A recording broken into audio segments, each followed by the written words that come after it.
Welcome to Pontos Fathom Press.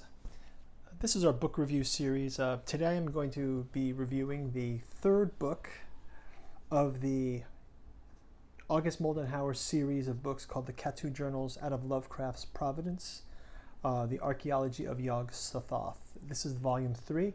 I've done a series intro video that you guys can check in the links, and I've also done individual reviews of the Genealogy of Cthulhu and the Psychoanalysis of Rillias. So now we're going to complete the trilogy by digging into Archeology of Yog-Sothoth. Again, it's coming out of this Lovecraft lore. I think we'll start out with just a quick look through the book. It has, again, it focuses on some of the topics from the previous two books, Necronomicon fragments, but a very kind of mad reanimator kind of science involved in analysis of mad Yog-Sothoth. So I love that term that Lovecraft talks about in what we all do is Yog-Sothothery. Right? This is sort of almost his anti-fan statement.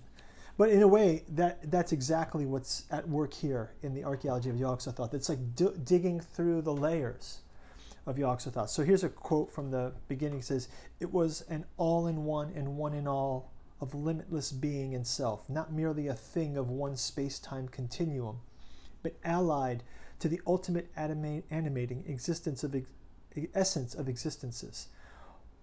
Whole unbounded sweep, the last utter sweep which has no confines and which overreaches fancy and mathematics alike. It was perhaps that which certain secret cults of earth have whispered of as Yog-Sothoth, and which has been a deity under other names, that which beyond the crustaceans of Yugoth worship as the Beyond One, and which the vaporous brains of the spiral nebula know by an untranslatable sign." H.P. Lovecraft. So it seems in the Cthulhu mythos, many races eventually come to understand this deity of madness.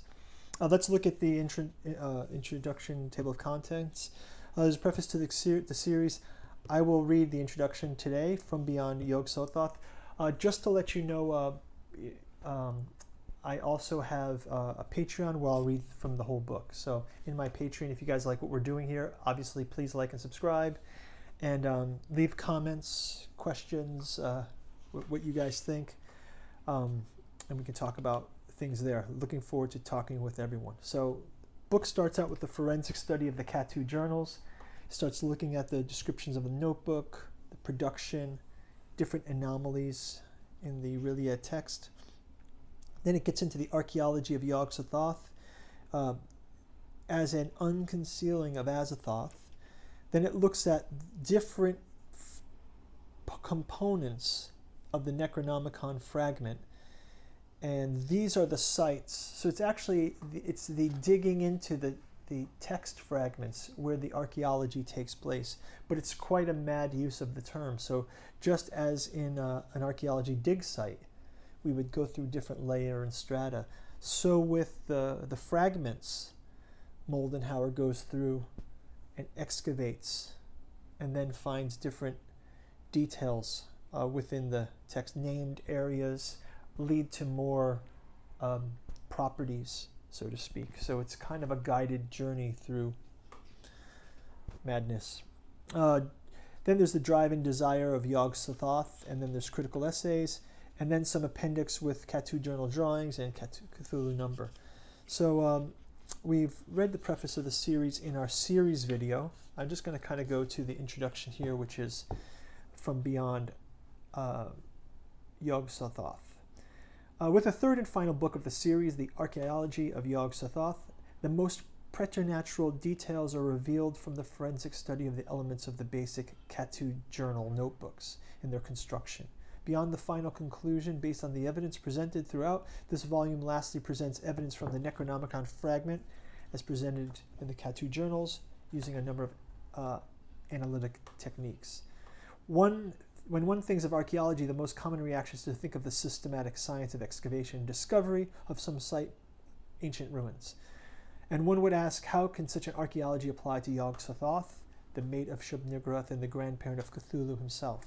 When one performs the archaeology of a being such as this, it's surprising how being so beyond the knowable is in fact present in the very materialist view of the universe itself. So no more is this more evident and apparent than the forensic details of the Necronomicon fragment in the areas so commonly called the Cthulhu Head Nebulae and the Lovecraft Silhouette. Still, there are cases of being approached with the Cthulhu journals of historical authentication, biblical exegesis, forensic philology, sort of Lovecraft study notes here. The following book is broken into sections to explore the various theaters. And with the Cthulhu journals, this current effort of the Archeology of Yog-Sothoth begins with the forensic study. And the second section of the work explores the text in scientific scrutiny, that there are emergent properties of transmission signal processing, biological pathogen, geological structures, and cosmological radio images, not possible for an ancient text, all the while crossing quickly into madness.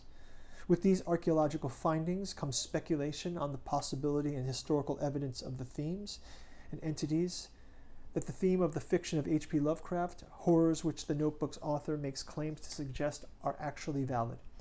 As the notebooks progress into the realms of the occult, for these sections I have chosen an approach that is both scientific as well as paranormal, similar to the techniques found in the Rare Tone Occult Compendium 555. Our findings present not only the various works and research out of the shadow of Yog-Sothoth, but displays the Cthulhu journals are ultimately the will of Azathoth in general, and that the Necronomicon fragment trembles with the resentiment of Nyarlathotep in specific. August Moldenhauer, 2016. Okay, so here we see a close-up detail of the Necronomicon fragment. It moves in. It's talking here about mathematical Fourier equations, the Fourier transformation, signal processing that may be related to an example of a call of Cthulhu, right? So this different strata, what is the source of the transmission? Is it possible that a pathogen could have some kind of waveform signal where one end of the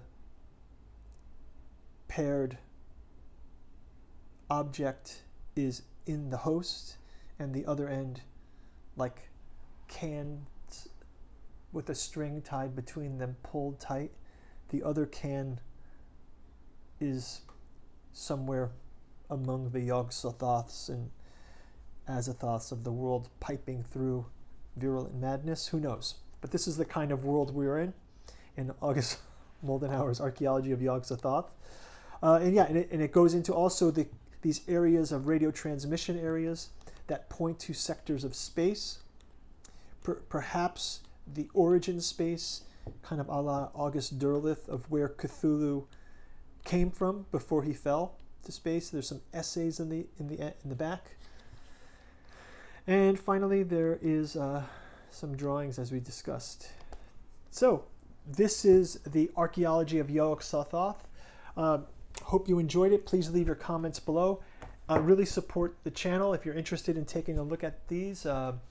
Links are below. You can pick them up on Amazon, and would appreciate your help. You can also support the channel by joining Patreon, where I will be doing full read-throughs of each of these books.